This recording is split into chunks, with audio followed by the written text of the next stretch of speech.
तो welcome to my channel.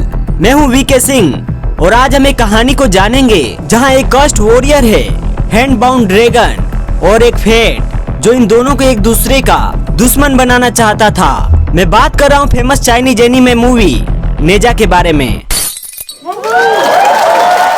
इस movie का sequel part 2 worldwide box office में तबाही मचा रही है, तो वो देखने के लिए आज का ये रिकैप जानना तो जरूरी है। तो चलो शुरू करते हैं। एक अजीब और शक्तिशाली चीज का जन्म होता है जिसे कर्स पर्ल कहा जाता है।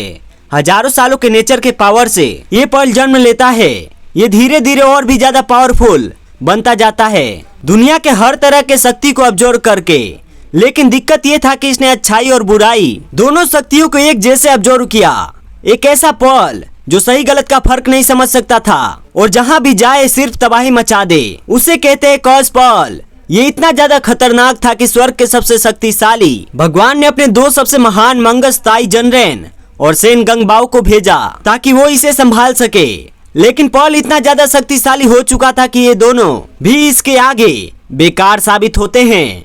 आखिरकार सुप्रीम लॉर्ड खुद आगे आते हैं और अपनी महान शक्तियों से इस पर्ल को एक वेस में ट्रैप कर देता है। वो अपनी शक्ति का यूज करके इस पर्ल को दो हिस्सों में डिवाइड कर देते हैं। स्पिरिट पर्ल जो शुद्ध और पवित्र होता है और डीम पर्ल जो बुरी शक्तियों से भरा होता है। इन दोनों को सुरक्षित रखने के लिए सुप्रीम लॉर्ड इन्हें एक मैजिकल लोटस फ्लावर के अंदर रख देते हैं। लेकिन डीमन पर्ल इतना ज्यादा शैतानी था कि इस पर लाइटनिंग बोल्ट कर्ज डाल दिया जाता है जो उसे सिर्फ 3 साल के अंदर ही खत्म कर देगा। वहीं स्पिरिट पिल एक अच्छाई से भरी हुई चीज थी, तो सुप्रीम लॉर्ड ने इसे एक इंसान के रूप में जन्म लेने की अनुमति दे देता है। सुप्रीम लॉर्ड ने फैसला किया कि फेम्ड वॉरियर लीजन का तीसरा बेटा स्पिरिट पिल का नया होस्ट बनेगा। बच्चा अभी पैदा भी नहीं हुआ था, लेकिन उसका नाम पहले ही रखा जा चुका था, अभी का बा। चलिए आगे बताओ तानी रउआ के कि आगे का भइल।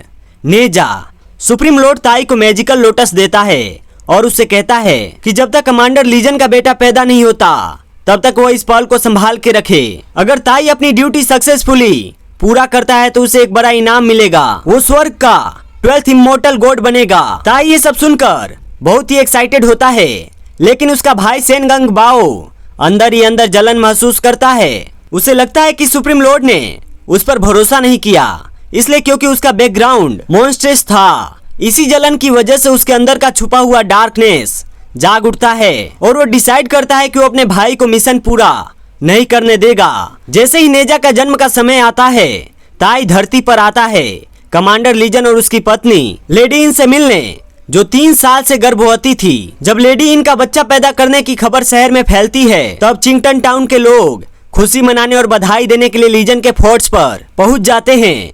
ये देख के ताई समझ जाता है कि स्पिरिट पिल रिलीज करने का सही समय आ चुका है। लेकिन जैसे ही वो मैजिकल लोटस से स्पिरिट पिल निकालता है, उसका शैतान मॉन्स्टर ब्रदर सिंगंगबाओ एक शैतानी चाल चलता है।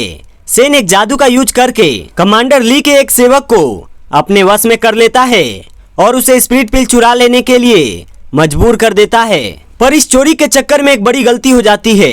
डीमन पिल जो लाइटनिंग कर्स से डिस्ट्रॉय होने वाला था, गलती से लीजन का बेटा के रूप में जन्म ले लेता है। सब कुछ इतना तेज होता है कि ताई और सुप्रीम लॉर्ड कुछ भी नहीं कर पाते। जैसे लेडी इन इस बच्चे को जन्म देती है, डीमन पिल का लाल शेडो इसके करीब आ जाता है और तभी एक भयानक शैतान जाग जाता है और अब बेबी नेजा के रूप में पैदा हो चुका है। दूसरी तरफ हिप्नोटाइज सर्वेंट्स स्पिरिट पिल ले जाके सेन गंगबाओ को दे देता है। अब सेन उस स्पिरिट पिल को सुप्रीम लॉर्ड के नेजा के अगेंस्ट यूज करके बदला लेना चाहता है, क्योंकि उसे 12th इमोर्टल गॉड बनने का मौका नहीं मिला। वो एक बड़ा लाल गेंद जैसा दिखाई देता है जिसके सर पे एक पावर मार्क होता है। जैसे ही वो माँ के गर्भ से बाहर आता है, एक इंडस्ट्रियल रेड बॉल के जैसे सब कुछ तोड़ने लगता है। उसकी एनर्जी इतना ज्यादा होता है कि सब लोग डर जाते हैं।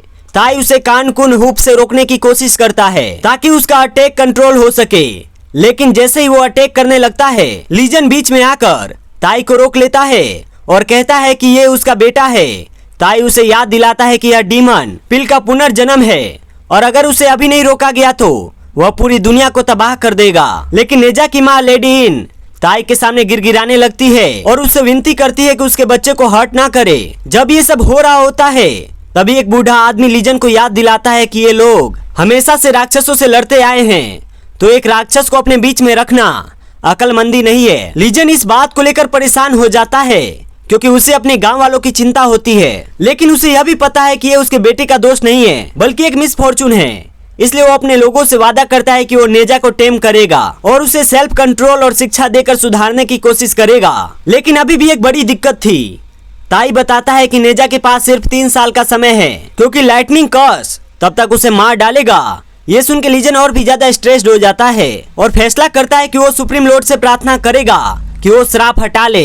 जब ये सब हो रहा होता है तब सेनगंग बाओ स्पिरिट पिल को ड्रैगन किंग को दे देता है। ड्रैगन किंग उस पिल का यूज करके अपने बेटे को भगवान जैसे शक्तिशाली बनाने के लिए करता है। वो सेनगंग बाओ से कहता है कि अब उसका बेटा उसका डिसाइबल बनेगा और उसके द्वारा शिक्षा पाएगा। उस वक्त ड्रैगन किंग एक बड़ी कहानी बताता है। हजारों साल पहले सुप्रीम लॉर्ड ने ड्रैगन्स की मदद से राक्षसों से लड़ाई जीती थी, लेकिन जब सब कुछ खत्म हो गया तभी ड्रैगन्स को पता चला कि उनके साथ धोखा हो गया है। जब उन्होंने विद्रोह किया तो सुप्रीम लॉर्ड ने अपने महान शक्तियों से उन्हें गहरे समुद्र में जंजीरों से बांध दिया ताकि वो दोबारा ऊपर ना आ सके। अब ड्रैगन किंग चाहता है कि स्पिरिट पिल का यूज करके वो आजाद हो जाए और एक बार फिर स्वर्ग में अपनी जगह ले सके। कुछ समय बाद उसका बेटा पैदा होता है जिसे वो नाम देता है आओ बिंग। इस बीच ताई और लीजन वाइड पोर्टल तक जाते हैं। इसके बाद आगे क्या होता है, आगे का फुल डिटेल एनालिसिस वीडियो जानने के लिए वेट कीजिए एपिसोड नंबर 2 का only on digitally talks India पर। तब तक के लिए take care and bye bye.